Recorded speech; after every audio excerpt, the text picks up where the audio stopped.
अस्सलामुअलैकुम। मैं अभी क्लिनिक में हूँ। मैंने सोचा मैं वीडियो बना लेती हूँ, इतनी देर आप लोगों से बातें कर लेती हूँ। आज की वीडियो का टॉपिक है माय मिसकैरेज स्टोरी।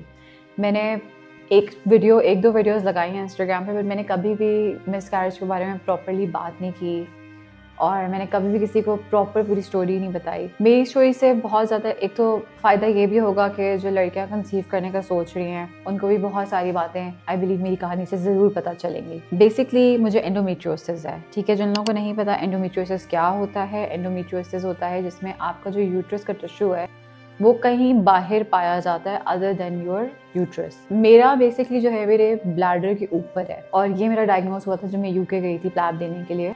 तो वहाँ पे एक यूरोगायनेकोलॉजिस्ट ने मुझे डायग्नोज किया था। क्या सिम्टम्स होते थे, मुझे इतना सिवियर पेन होता था पीरियड से पहले कि मैं बहुत दफ़ा बेहोश हो जाती थी। मुझे हर वक्त पीरियड्स होने से पहले सिवियर वॉमिटिंग, सिवियर माइग्रेन्स, मतलब हर दफ़ा का ये रहता था। मुझे लगता था कि सबके साथ ऐसे ही होता है अंटिल जब मैं एक दफ़ा हॉस्पिटल में बेहोश हुई। One of my colleagues told me कि भाई मुझे एंडोमेट्रियोसिस है और इस तरह मेरे साथ होता है। उसकी वजह से मैंने फिर इसके बारे में पढ़ना शुरू किया। फिर जब मेरे डायग्नोसिस कंफर्म हुआ तो मैंने इसको थोड़ा सा सीरियसली लिया। मेरा प्लान नहीं था कंसीव करने का, बिकॉज मैंने हमेशा से बस ये सोचा हुआ था कि मैं कंसीव जब तक नहीं करूँगी जब तक आई एम फाइनेंशियली स्टेबल, मैं बिल्कुल इंडिपेंडेंट हो चुकी होंगी, मैं अपने बच्चे को एक अच्छी ज़िंदगी दे सकूँगी और उसको मैं ये नहीं कहूँगी कि भाई तुम ये नहीं ले सकते वो नहीं ले सकते।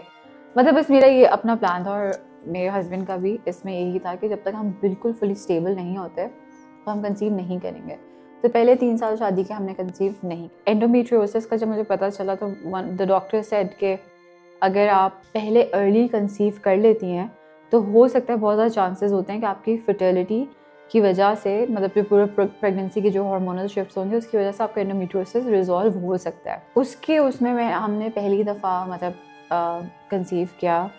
मैं उस वक्त चली गई मलेशिया अपनी बहन के साथ और उस वक्त तक मुझे बिल्कुल आइडिया नहीं था। मुझे एकदम से सिवियर जो है ना स्मेल्स, हर किस्म की स्मेल आना शुरू हो गई थी। मुझे इतनी मेरी हाइटेंड स्मेल नहीं है तो मुझे पता है अगर मुझे कोई कहता है कि इसका परफ्यूम अच्छा था, I can not smell it at all. But वहाँ जाके ना एकदम से I was able to be like कि जिसकी भी स्मेल आ रही है इसकी भी आ रही है। मेरे पाँव में शदीद दर्द होना शुरू हो गया था, शदीद। और मैं बहुत थकी हर वक्त थकी। तो जैसे होता है I miss my first period, तो my sister was like she said कि अपना ना प्रेगनेंसी टेस्ट करवाओ। मैंने कहा नहीं अभी कहाँ से, मैं मतलब बिल्कुल डिसबिलीफ में थी। मैंने कहा नहीं अभी मैं प्रेग्नेंट हुई नहीं। अच्छा, फिर अगले दिन ना हमें स्कूबा डाइविंग करने जाना था, ठीक है। And that's Contra indicated in pregnancy ना, मतलब आप नहीं कर सकते स्कूबा डाइविंग अगर आप प्रेग्नेंट हो। She force me, she was like नहीं टेस्ट करना है बिकॉज मैं तुम्हें स्कूबा डाइविंग पे इस हाल में नहीं लेके जाऊँगी।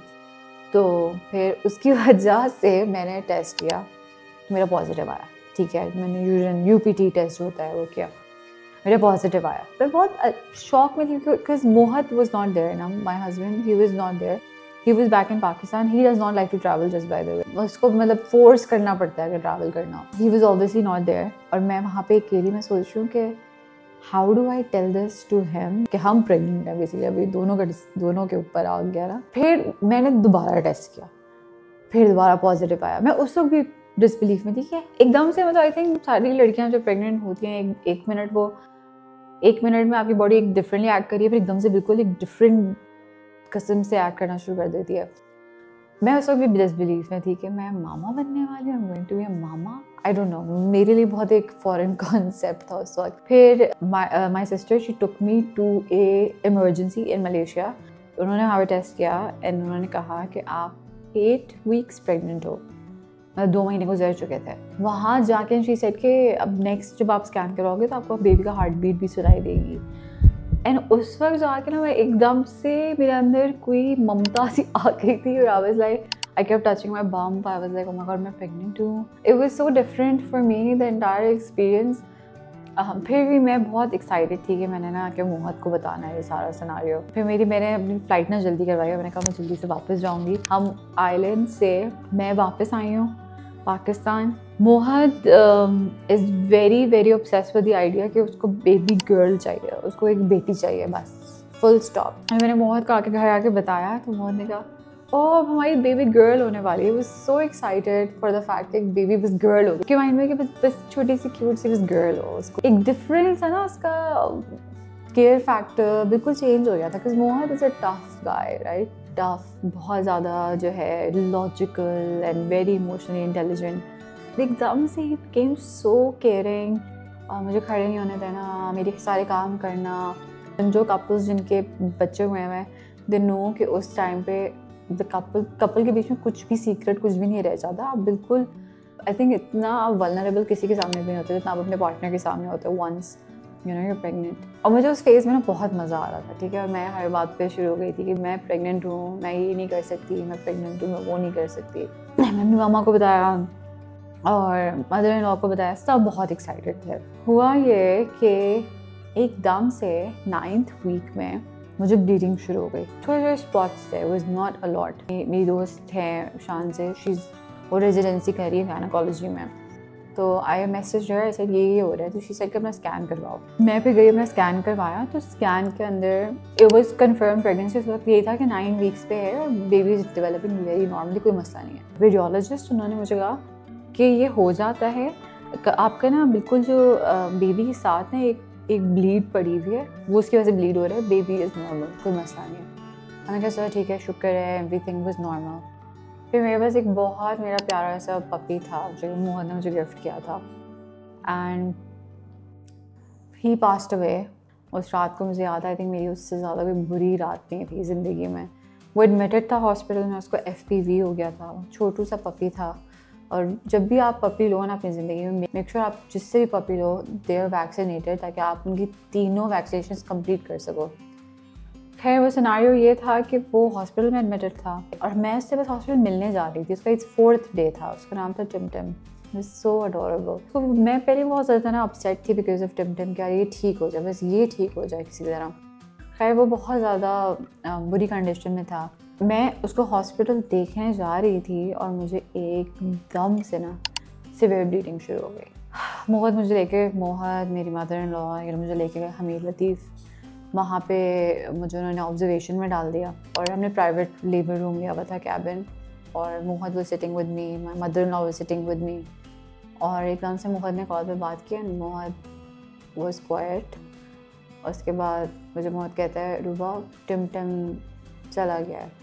बस ये कहा है, और उसके बाद मैं डॉक्टर होके ना, मैं ह्यूमंस मतलब मैं सर फटे हुए खुले हुए सब कुछ देखा हुआ है, और मुझे I am very strong when it comes to humans, but I am उतनी ही weak when it comes to animals. मैं नहीं देख सकती किसी भी एनिमल को इन पेन में। तो इमेजिन कि वो छोटू सा और वो इतना मेरे दिल के करीब था और वो चला गया। मैं जो बस फिर रोना शुरू हुई हूँ, मैं रो रो के और मैं और रो रही थी, मेरी ब्लीडिंग और हो रही थी। मतलब वो बहुत स्ट्रेसफुल टाइम था। मैंने मोहद से कहा कि मोहद जितनी मेरी ब्लीडिंग हो गई है, the baby is not there any more, there is no way. Gynaecologist ने कहा कि आप जाके फ़ौरन अपना स्कैन करवाओ। अच्छा उस वक्त मैं मेंटली ना अपने आप को प्रिपेयर कर लिया था कि the news will not be good, because जितना मुझे एज अ डॉक्टर मुझे भी इतना आइडिया था कि नहीं, इतनी ब्लीडिंग के बाद it does not make sense.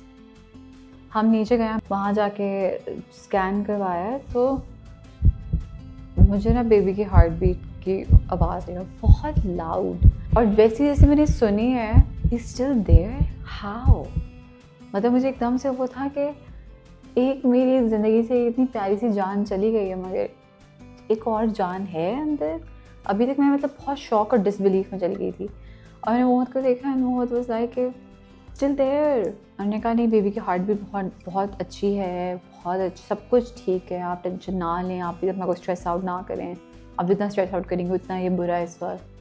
फिर मोहद मुझे हंसाने की कोशिश कर रहा था, मेरी मदर इन लॉ कोशिश कर रही थी, बट ऑब्वियसली मैं बहुत हर्ट थी। मैं एनिमल्स से बहुत प्यार करती हूँ। मुझे ये लगता है कि जानवरों के साथ इतना जुल्म करते हैं इंसान, और वो बेचारे बेज़बान होते हैं और वो ना किसी को बोल पाते हैं, ना वो कुछ करते हैं, और आप उनके साथ एक नेकी कर दो ना, आप उनको प्यार से देख भी लो, तो वो ऐसा आपसे प्यार करते हैं ना कि कोई ज़िंदगी में इंसान आपसे नहीं करेगा। उन्होंने मुझे फिर डिस्चार्ज कर दिया गायनेकोलॉजिस्ट ने कहा आप चले जाओ आप घर, अब कल हम दोबारा रिपीट स्कैन करवाएंगे। अब प्रॉब्लम ये थी कि जो गायनेकोलॉजिस्ट थी ना वो बहुत रूड थी, ठीक है, बहुत ज़्यादा रूड थी। मतलब मैं इतने क्रिटिकल टाइम से गुजर रही थी और मैं उनसे कोई सवाल कर लूँ ना तो वो इतनी रूडली जवाब देती थी। एंड मेरी ऑब्वियसली फर्स्ट प्रेगनेंसी थी, ऑफ कोर्स मैंने उस तरह प्लान नहीं की हुई थी। ये मतलब मेरी लाइफ में इतनी ज़्यादा स्ट्रेस चल रहा था, मेरा क्लिनिक बन रहा था, मैं बहुत जगहों से ना वो थी उस वक्त ऑक्यूपाइड। फाइनेंशियल प्रेशर भी होता है, बस बहुत प्रेशर होता है, ठीक है। वो क्योंकि इतनी रूड थी तो मैंने बहुत से कहा मैं इनके पास नहीं जाऊँगी, मैं बहुत कम सवाल करती हूँ। तो मैंने उनसे कुछ भी अगर पूछा हो ना तो वो बस मुझे सिंपली कहती थी सही है, फिर जॉब मिसकैरेज करवा लो, फिर ना रोती फिरना। और मुझे पता है बहुत सारी लोग इस तरह बात करते हैं, बट आई एम सॉरी, मुझे ये इस तरह की इतनी बदतमीज़ी से बात करने वाले लोगों पर मैं अपना टाइम ज़ाया नहीं करती। तो बस फिर मैंने सोचा था कि मैं अपना गायनेकोलॉजिस्ट चेंज कर लूँगी। मैं एक गायनेकोलॉजिस्ट के पास, डॉक्टर मरियम होती है IMC में, उनके पास गई। भाई उनकी क्या वेटिंग थी, 3-3 घंटे हम वेट करते रहें। खैर मैं अंदर गई हूँ, मैं उन्हें ये बता रही थी कि मुझे ब्लीडिंग हो रही है, आई डोंट नो ये कब तक कंट्रोल होगी, ये नॉर्मल है या नहीं है। वो हम लोग बात कर रहे थे, उन्होंने कहा चलो तुम ज़रा आओ मैं तुम्हारा स्कैन करूँ। उन्होंने मेरा स्कैन किया, उन्होंने कहा कि रूबा नीचे से जाके स्कैन करवा के आओ, मुझे तुम्हारी हार्ट बीट नहीं सुनाई दे रही। But she was very kind and nice and she said मेरे पास डॉक्टर नहीं है, तुम नीचे जाके करवाओ, हमारा कंफर्म हो जाएगा। मैं उस वक्त भी थी कि मतलब क्या मतलब, थर्सडे को मेरा स्कैन हुआ था ना, तो उसमें हार्ट बीट थी, और ये सैटरडे की बात है, एक दिन बीच में, सिर्फ एक दिन। मैंने कहा नहीं अभी हार्ट बीट आई, मैं थी कि शायद इनका स्कैन ख़राब है। मैं उस वक्त बिलीव कर चुकी थी, मैं प्लान कर चुकी थी, मैंने बहुत दिन मिली थी, क्या क्या प्रेगनेंसी की चीज़ें ऑर्डर कर दी थी, मैं अपना कमरा डिज़ाइन करवाने वाली थी। एंड मैं और मोहन नाम डिसाइड करने पे फंसे हुए थे, हम लड़ रहे होते थे कि भाई नहीं ये नाम होगा, नहीं ये नाम होगा, ये कैसा नाम है। तो हम बिल्कुल एक्सेप्ट कर चुके थे कि there is a new person coming into our lives, that will be our baby.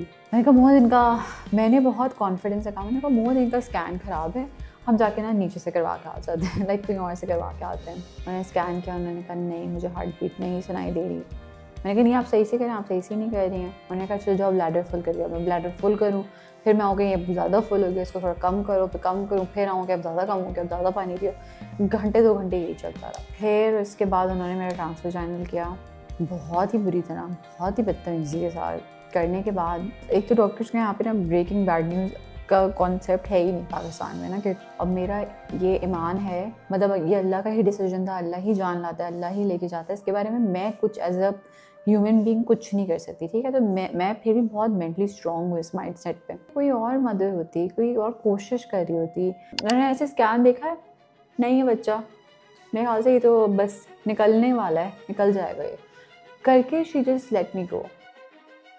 खैर उस वक्त तक बस मैंने कहा कि, और मैंने कहा ठीक है। फिर मोहन ने कहा चलो कोई बात नहीं Ruba, will try next time, कुछ नहीं होता। Mohan is my husband. I hope हर लड़की को ना मेरे हस्बैंड जैसा हस्बैंड मिले। वो ज़िंदगी उसने इतना आसान मेरी बना दिया ना कि बस जो हो रहा है रुबा वो हो रहा है, इसके बारे में तुम कुछ नहीं कर सकती, जो होना है वो होगा, और you just need to enjoy and relax, that's it. खैर वो मुझे कहा दोबारा हो जाएगा, कोई बात नहीं, टेंशन ना लो। मैं नॉर्मल थी, मेरे इन लॉज आ गए, वो बहुत टेंशन में थे। My mother in law was very upset, my mom was very upset. हम घर चले गए, और घर जाके एकदम से उन्होंने मुझे कहा कि अब तुम ब्रेकी लो, विच इज़ बेसिकली एक मेडिसिन होती है जिससे आपको मिसकैरेज इंड्यूस करवाना होता है, क्योंकि मेरा मिसकैरेज था, विच मीन्स कि बॉडी ने मेरी एक्सेप्ट ही नहीं किया था कि भैया मेरा मिसकैरेज हो चुका है। बॉडी को मेरी पता ही नहीं था जब तक, तो वो फिर लेबर कॉन्ट्रैक्शंस वगैरह इंड्यूस करवाते हैं। उफ, एक जो मैंने ये देना है ना एडवाइस, भाई मत लेना, डायरेक्ट जाके इफ़ पॉसिबल आप DNC करवा लो। अब मेरा आज 30th डे है, महीना हो गया सारी बात को, अभी तक मेरा यूट्रस क्लियर नहीं हुआ है, उसमें क्लॉट्स चिपके हुए मेरे यूट्रस के अंदर। अब वो मुझे कह रहे हैं रिपीट करो ये सारी मेडिसिन, और वो पहली रात जब उन्होंने मुझे 12 मेडिसिन टैबलेट्स दी एक दिन में, मैं आप लोगों को बता नहीं सकती, मैं इतनी ज़िंदगी में मेरा बुरा हाल नहीं हुआ। मैं शिवर कर रही थी, पागलों की तरह वॉमिट कर रही थी, मेरी हार्ट बीट सिंक कर रही थी, मेरा BP लो गया था, बस मैं मरने वाली थी। मुझे उठा के मुझे हॉस्पिटल ले गया, उसमें एडमिट करवा दिया, और डॉक्टर्स कहती ये होता है कि नॉर्मल है। मुझे कहा नहीं, ये यहीं रहेगी जब तक ये ठीक नहीं होती, घर में मैं इसको नहीं लेके जा रहा, कोई इसका सही से ख्याल नहीं रख सकता। और मुझे उन्होंने पेन किलर्स लगाई हैं, IV ड्रिप्स लगाई हैं, एंटी नोजिया मेडिकेशन दी है, और बस फिर उस रात को एक बड़ा सा क्लॉट पास हुआ, जो कि आई बिलीव कि फीटस था। That was the end of it. अब शायद आप लोग सोच के कह रहे हो कि आप क्यों मतलब अपसेट नहीं हो, आप क्यों नहीं। मेरा बस ये बहुत स्ट्रॉन्ग ईमान है कि मेरी ज़िंदगी में इतना कुछ हुआ है, इतना कुछ हुआ है, और मेरा बस यही ईमान है कि जो होना है ना, जो अल्लाह ने डिसाइड किया हुआ है वो ही होगा। एज ए ह्यूमन इतनी पावर है ही नहीं कि इससे ज़्यादा मैं कुछ कर सकूँ। मगर उन सारी लड़कियों के लिए मैं यही कहूँगी हु गो थ्रू दिस, इससे ज़्यादा डिफ़िकल्ट चीज़ मैंने अभी तक ऑब्वियसली बर्थ देना से भी ज़्यादा डिफ़िकल्ट होगा, बट मेरी ज़िंदगी में अब तक this has to be the most difficult part of my life. बस यही कहूँगी कि जिन माओं के साथ ये होता है बस वही अंडरस्टैंड कर सकती हैं। जब अल्लाह ताला देना चाहेंगे वो देंगे, और जो उनको टाइम सही लगेगा जब भी होगा, ये आपके कंट्रोल में नहीं है। और जो फादर्स या जो पार्टनर्स अपनी बीवियों को इस पर ब्लेम करते हैं, उनसे बदतर कोई इस दुनिया में हो नहीं सकता। या जो जो जो मदर इन लॉज या इन लॉज जो करते हैं, पहले वो एक जगह वो बोल रहे होते हैं कि जो है अल्लाह के हाथ में, आगे से वो फिर बेचारी लड़कियों को कंडेम कर रहे होते हैं। आई वुड जस्ट से ये मेरी स्टोरी थी। आई होप कि अगर किसी के साथ कोई इसी से गुजरा है, उसको जो है बहुत ज़्यादा अल्लाह मियाँ स्ट्रेंथ दे to deal with these situations. और बस सबसे इम्पॉर्टेंट चीज़ आई थिंक मुझे यही अगेन लगती है, अपना पार्टनर लड़कियों बहुत अच्छे से चूज़ करना, बहुत स्मार्टली चूज़ करना। आपका पार्टनर आपकी ज़िंदगी की सबसे मुश्किल चीज़ को कितना आसान बना सकता है, और सबसे दुनिया के आसान चीज़ को भी सबसे मुश्किल बना सकता है।